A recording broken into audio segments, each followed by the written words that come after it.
तो सर मुझे लग रहा है कि साइंस में गैप डेज भी कम है और मैं स्ट्रगल भी कर रहा हूं, तो भैया साइंस को पहले थोड़ा सा ज्यादा टाइम देना है अपने को। तीसरा दिन यहां से तुम लगाओगे बच्चों अपने होल डे क्वेश्चन प्रैक्टिस में। तो क्या हाल है एमपी बोर्ड वालों, अब फाइनली वो समय आ चुका है जहां पे अब तुम्हें अपने दमखम दिखाने का मौका मिलने वाला है, क्योंकि तुम्हारे एग्जाम शुरू हो रहे हैं एमपी बोर्ड के। भैया बोर्ड एग्जाम शुरू हो रहे हैं 25 से और 27 से, मतलब 10वीं वालों के और 12वीं वालों के। और तुम्हारे मन में बहुत सारे क्वेश्चन है कि सर सर सर सर पूरे साल जो किया वो किया, लेकिन अब आके सर मुझे भैया मुझे कुछ ऐसी स्ट्रेटेजी बता दो कि इन आखिरी 5 दिनों में ऐसा क्या करूं कि दुनिया इधर से उधर उधर पलट दूं। सर कुछ ऐसा कर दूं, कुछ भी ऐसा बता दो। भाई देख ऐसा कुछ भी नहीं है, मैं सच बता रहा हूं, ऐसा कुछ भी नहीं होने वाला कि तुम 5 दिन में कुछ ऐसा कर दो कि भाई तुम्हारे नंबर आ रहे हैं 70 में 70, तुम्हारे नंबर आ रहे हैं 100 में से 100। भाई पॉसिबल ही नहीं है। लेकिन अब क्या पॉसिबल है भाई, यहां से ये पॉसिबल है कि तुम अपने स्कोर को मैक्सिमम कैसे स्कोर कर सकते हो। तुम्हें लग रहा है कि अभी तो मैं बस 40 ही स्कोर कर पा रहा हूं सर, बस 40 ही आ रहे हैं सर, मैं अगर क्वेश्चन सोल्व करने बैठू तो लग नहीं रहा कि मैं 40 से ऊपर लाऊंगा। मैं तुम्हें 5 दिन का एक ऐसा टाइम टेबल देने वाला हूं जहां पे तुम इसको फॉलो करने के बाद तुम आराम से स्कोर कर सकते हो। 70 में से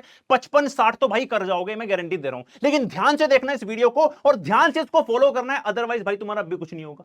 तो अगर तुम चाहते हो कि भाई कुछ हो जाए तो ध्यान से देख लो इन आखिरी 5 दिनों में तुम्हारी क्या स्ट्रेटेजी होनी चाहिए। तो सबसे पहले एक काम करो भाई, अपनी डेट शीट निकालो। सर डेट शीट निकाल ली, आगे बताओ। निकाल ली सर, निकाल ली, डेट शीट बिल्कुल आंखों के सामने रखी है। अब तुम ये देख लो कि भाई पूरी डेट शीट में तुम्हारे पास जो भी तुम्हारे सब्जेक्ट में से तुम्हें टफ कौन सा लग रहा है, कौन सा लग रहा है जिसमें तुम ज्यादा स्ट्रगल कर रहे हो। सर मैं साइंस में 10th क्लास का बालक हूं, ज्यादा स्ट्रगल कर रहा हूं। सर मैं 12th क्लास का बालक हूं, मैं फिजिक्स में ज्यादा स्ट्रगल कर रहा हूं। तो सबसे पहले देख लो कि किसमें तुम ज्यादा स्ट्रगल कर रहे हो, और जिसमें तुम ज्यादा स्ट्रगल कर रहे हो थोड़ा सा ध्यान इस पे तुम्हें थोड़ा ज्यादा देना है। बताऊंगा कैसे देना है।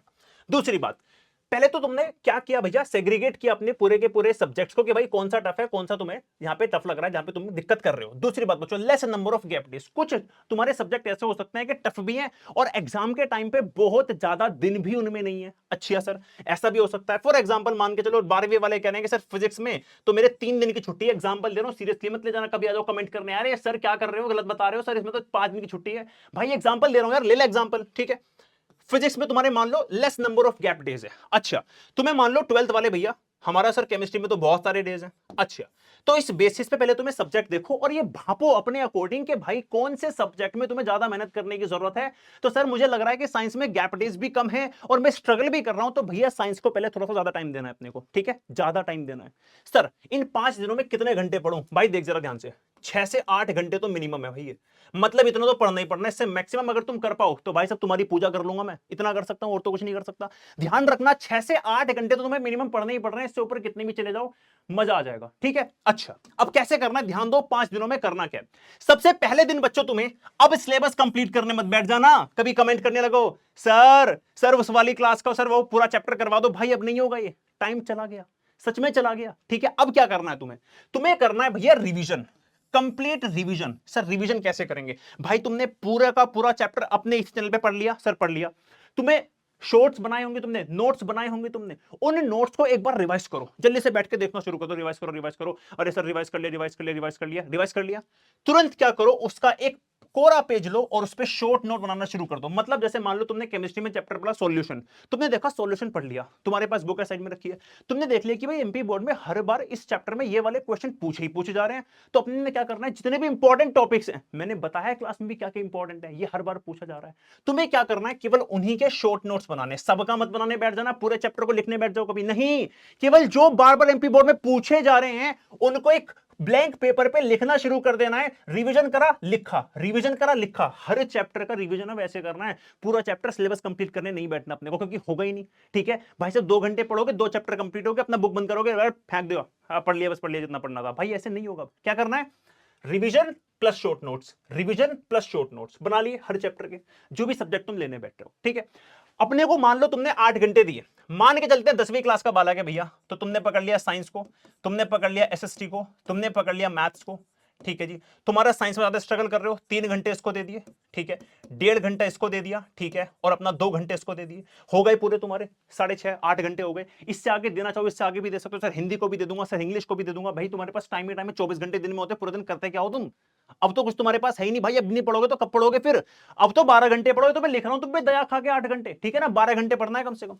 इस तरीके से तुम्हें क्या करना है, अपने सारे सब्जेक्ट्स को टाइम देना है, उसके बाद रिवीजन कैसे करना है, पढ़ा चैप्टर, जल्दी से रीड किया, शॉर्ट नोट्स बना दिए। ध्यान रखना शॉर्ट नोट्स की बहुत इंपॉर्टेंस है, जब तक लिखोगे नहीं तब तक याद नहीं रहेगा, दिमाग में भेजे में घुसेगा नहीं। पता है कैसा होता था मेरे साथ भी, मैं यही करता था तुम्हारी तरह हरकतें, क्या करता था, रीड किया हो गया, वहां पेपर में जाके सोच रहा हूं भाई पढ़ा तो था लेकिन लिखा नहीं जा रहा, अब लिखा नहीं जाएगा जब तक शॉर्ट नोट्स नहीं बनाओगे। तो ध्यान रखना शॉर्ट नोट्स बनाने हैं। डे 1 में तुम्हें क्या करना है, रिवीजन प्लस शॉर्ट नोट्स। तुम तो बोलोगे सर एक दिन में सारे सब्जेक्ट का सारा रिवीजन कर लूंगा मैं, नहीं भाई पॉसिबल नहीं है, इसलिए तुम्हें 2 दिन दे रहा हूं। पहले 2 दिन तुम्हें यही काम करना है, पहले 2 दिन तुम्हें केवल कोशिश करनी है भाई साइंस के मेरे 12 चैप्टर, जितने भी तुम्हारे चैप्टर हैं, केमिस्ट्री में तो 4 है ना, बाकी जितने भी चैप्टर्स हैं तुम्हारे साइंस में 2 दिन के अंदर तुम रिवीजन करो।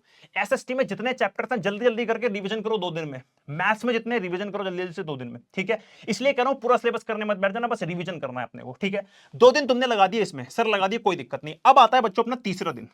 तीसरा दिन यहां से तुम लगाओगे बच्चों अपने होल डे क्वेश्चन प्रैक्टिस में। होल डे क्वेश्चन प्रैक्टिस मतलब मान के चलना तुम्हें कुछ भी करके, चाहे तुम 10वीं के बालक हो, चाहे तुम अपने 12वीं के बालक हो, तुम्हें अपना पीसीएम या फिर साइंस एसएसटी मैथ्स अगर 10वीं के बालक हो तो पहले 2 दिन में रिवीजन किसी भी चांस में कंप्लीट करना है।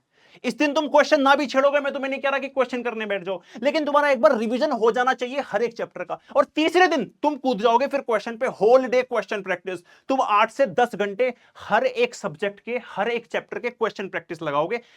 और तुम्हें करना क्या, पता है क्या करना है, तुम्हें इंपॉर्टेंट बुक में से इंपॉर्टेंट पीवाईक्यूज ही करने हैं, उससे बाहर नहीं जाना, ये बात ध्यान रखना।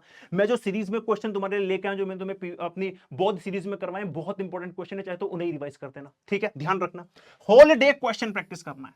आखिरी के 2 दिन बचे, मतलब 25 से 27 से 2 दिन पहले, ठीक है। अब तुम्हें आखिरी के 2 दिन देने हैं अपने उस पेपर के लिए जिसका तुम्हारा अब फाइनल एग्जाम है। Revision and question practice for first exam on 25 या फिर 27 में। आखिरी के 2 दिन तुम्हें अब प्योरली उसको देने हैं। मान लो तुम्हारा पहला पेपर हिंदी का है, ठीक है, तो हिंदी को यहां मत छेड़ना, यहां कहीं मत छेड़ना, कोई दिक्कत नहीं है, लेकिन आखिरी 2 दिन में कुछ और मत छेड़ना, बस हिंदी को छेड़ना और हिंदी का धुआं बना देना, ठीक है। तो ये तुम्हारी लास्ट 5 डेज की स्ट्रेटेजी है। दोबारा रिपीट कर रहा हूं, अब पूरा सिलेबस करने मत बैठ जाना, अब कमेंट करने मत बैठ जाना कि सर मुझे वो करा दो, मुझे फलाना करा दो, मुझे ढिंका करा दो, उससे कुछ नहीं होगा। केवल और केवल रिवीजन करना है, शॉर्ट नोट्स बनाने हैं। 2 दिन ये काम करना है, कोशिश करना है हर चैप्टर को रगड़ दूं। उसके बाद तीसरे दिन पूरे दिन question practice, question practice, question practice, ये अपने को करना है। अपने अकॉर्डिंग टफ सब्जेक्ट को पहले रखना, ठीक है। उसके बाद less number of gap days वाले को पहले रखना। साइंस टफ लग रहा है तो साइंस को 3 घंटा, एसएसटी लग रहा है कर दूंगा 1.5 घंटा, लग रहा है साइंस हो चुकी है 2 घंटा, एसएसटी टफ लग रही है कर दो 2 घंटा। अपने अकॉर्डिंग अपने हिसाब से इसको मैनेज करना है और इस तरीके से आखिरी 5 दिनों में तुम्हें तैयारी करनी है। और अगेन बोल रहा हूं तुम लोग कर लोगे क्योंकि तुम बहुत मेहनत कर रहे हो। तो भैया मजे से, कॉन्फिडेंस से अपनी तैयारी करते रहो। आखिरी 5 दिन का टाइम टेबल दे दिया है, इसको इंप्लीमेंट कर लेना, तुम्हारा क्या हो जाएगा जल्दी से मुझे बताओ, तुम्हारी किस्मत खुल जाएगी। चलो मिलते हैं अगली वीडियो में, बाय।